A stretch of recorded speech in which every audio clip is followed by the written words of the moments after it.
时间真的过得很快，真不敢相信呢，现在已经是2025年的年底了。每次到年底的时候呢，大家都忙着准备过节和安排度假。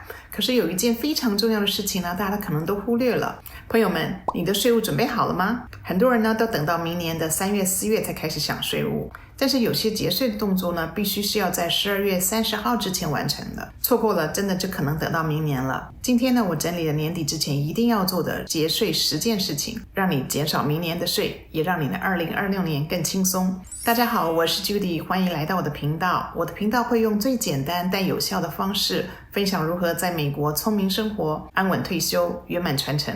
年底节税的第一件事情呢，就是让你的退休账户呢最大的扣款。2025年的限额呢 401k 最多可以放23500块钱。如果你是50岁以上呢，还可以多放了7500块。60到63岁的人呢，还能再多放了12500块钱。这就是所谓的 Super Catch Up。那 IRA 的部分呢，是每年7000块钱。50岁以上呢，可以再加1000块。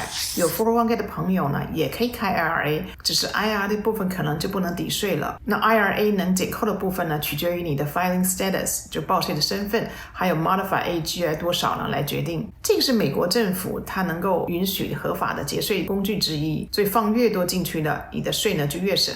提醒一下 401k 的 deadline 呢是12月31号，但准备放在 IRA 的钱呢，可以在明年4月15号之前再放进去就可以了。所以年底还有空间的话呢，会建议先填补了 401k。 那第二件事情呢，就是考虑是不是要做一个 Roth conversion。 那 Roth conversion 什么意思呢？就是把传统 IRA 或者 401k 的钱呢转到了 Roth IRA。 好处是什么呢？钱转到了 Roth IRA 之后呢，未来它的成长是免税的，退休的提领是免税的，也没有 RMA 的问题。我另外有一部影片有介绍了有关于 RMA 的问题，欢迎大家观看。而且 Roth IRA 呢非常适合做传承，资产呢可以一直的放大留给下一代，那孩子继承之后呢，还能免税的再增长10年，最后取出来完全不用交税。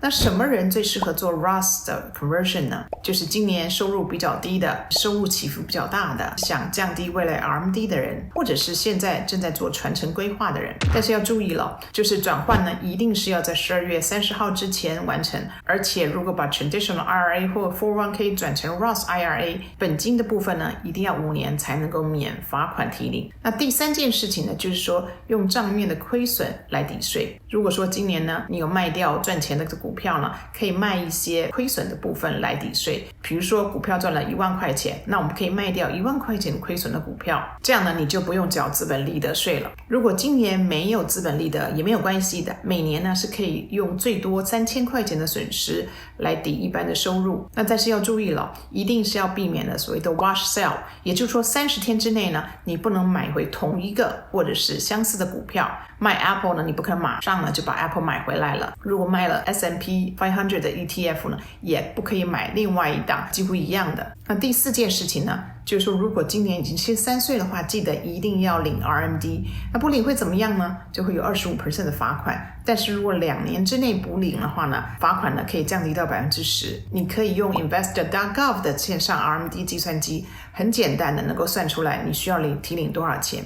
如果你现在还在工作的话呢，公司 401k 的部分可以不用领，但如果有 IRA 的话，还得要领出来。那第5件事情就是 FSA 的钱呢，一定要在12月31号之前花完。FSA Flexible Spending Account 是什么呢？它就是一个雇主提供的一个免税的医疗账户，你每年决定要放多少钱进去，那放进去的钱呢就可以免税了，等于说立刻就节税了20到40% 不等。但是要记得钱没用完呢就会过期了，所以在年底之前花完。跟 HSA 不一样的话呢， FSA 呢它很多都是年底不用完就会没收。那你可以用在什么地方呢？比如说处方、非处方药、医疗用品、卫生用品等等。记得呢顺便也要设定明年的 FSA， 因为它不会自动的延续。 HSA 呢是什么呢？HSA 就是政府批准的3重免税的医疗退休账户。那你放进去的钱呢，可以用税前存入，放进去之后免税。那投资增值呢也是免税，拿出来付医疗费用也是免税，而且钱呢不会过期的。第6件年底要做的税务规划呢，就是检查了你的税务的抵扣，就是 withholding。如果今年收入比去年高很多的话呢，可能会有欠税的问题。 IRS 网站上面有个 withholding estimator， 那你回答一些简单的问题之后呢，它可以算出来说目前你的扣缴呢是否足够。如果现在呢已经算出来说会欠税的话呢，建议呢在年底之前做一次性的预缴，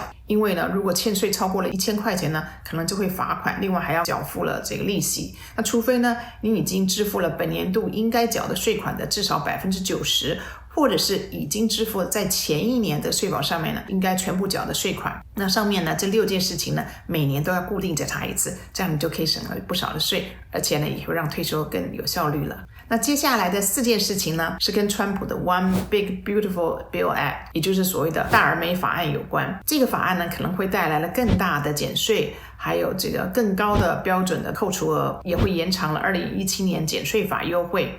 另外呢就是对高收入族群呢和小企业主新的税务规划的调整，那么这些呢是有可能的变化，所以今年呢要先做了这4件事情。第一件事情呢就是可以把抵扣的这个开销呢提前花掉。那为什么呢？如果明年的税率真的下降了，那你明年抵扣的每1块钱的价值就会变小了，所以呢你要趁今年税率还高的时候抵扣，那效率就会更大了。简单的来说啊，就是今年扣1块钱，那省的税呢会比较多，明年才扣呢同样的开销就省得少了。那第二件事呢就是要把收入延到明年。那为什么呢？因为如果明年税率下降的话，那收入拖到了明年的话，你会省更多的税，比如说像年终奖金啦、房租的收入啦、生意上的这个收入啦，还有自由业者雇主 invoice 开的时间等等，这些都可以延到了明年。那第3个呢就是高收入族群呢要提前做规划，尤其是拿1099收入的朋友和企业主。那为什么呢？大而美法案呢它可能会调整了各种收入的抵扣额，例如说 199A deduction， 那 199A 呢其实就是小企业主和自雇主的 20% 的合格收入抵扣，让你可以少交了联邦所得税。还有呢就是可能会提高了 AMT 的规则。什么是 AMT 呢？就是 Alternative Minimum Tax， 我们可以称它为最低的税额。那简单的理解就是说，美国国税局规定每一个人他至少要缴一定的税，那不管你有多少的抵扣，有多少的免税额，都要达到这个底线。如果省税省太多的话呢， AMT 就会跑出来了，那确保你说最低也要交这么多。另外一个有可能做调整就是商业支出的抵扣，所以说你今年先做，用现在可以确定的这个规则呢，等新法上路后呢可能会有更复杂，那规则也会更多。那第4个方法呢就是跟节税有关的呢，那就是高净值的家庭呢应该呢是要把信托、赠与、大额保费的人寿保险提前做。为什么呢？因为这个法案呢它延长了2017年的大额终身遗产免税额。2025年呢目前一个人是1399万，你今年做的话呢就是锁定史上最高的税额了。如果延迟失败的话，2026年的免税额呢可能就会砍半到600万了。其实美国很多中产家庭呢，他把自住房、投资房、退休金、人寿保险、现金、股票全部加在一起的话呢，可能已经都超过了600万了。所以说呢，如果今年能够做的传承的规划呢，有可能就是用史上最大的这个免税额，那拖到明后年的话，你可能要交更多的遗产税了。那为什么年底前一定要做这几样事情呢？因为在年底之前呢，你可以选择说，把抵扣额放在了税率较高的今年，那省更多的税；那把收入延迟到可能税率较低的明年，那提前锁定了对你有利的旧规则。还有就是用史上最大的免税额，避免了2026年砍到了一大半。以上呢就是今年的年底我强烈建议要完成的10项节税动作。我再总结一次，第一个呢就是最大化退休账户扣款，第2个呢考虑做 Roth Conversion， 第3个呢就是卖掉亏损的股票省税，第4个呢73岁以上呢要记得提领的 RMD， 第5个 FSA 要记得用掉，那 HSA 呢可以再补满，第6个呢就是检查了预估税，那必要时呢填补了预扣税，第7个呢就是把扣税呢放在今年，第8个呢就是把收入留到明年，第9个呢就是高收入人士呢提前做一些抵扣的规划，第10个呢是高净值人士呢提前做传承规划。如果这支影片有帮助，请记得按赞、订阅、分享和留言，让更多人一起省税。也非常欢迎呢在影片下方留言分享年底前省税的好妙招。我们下个影片见。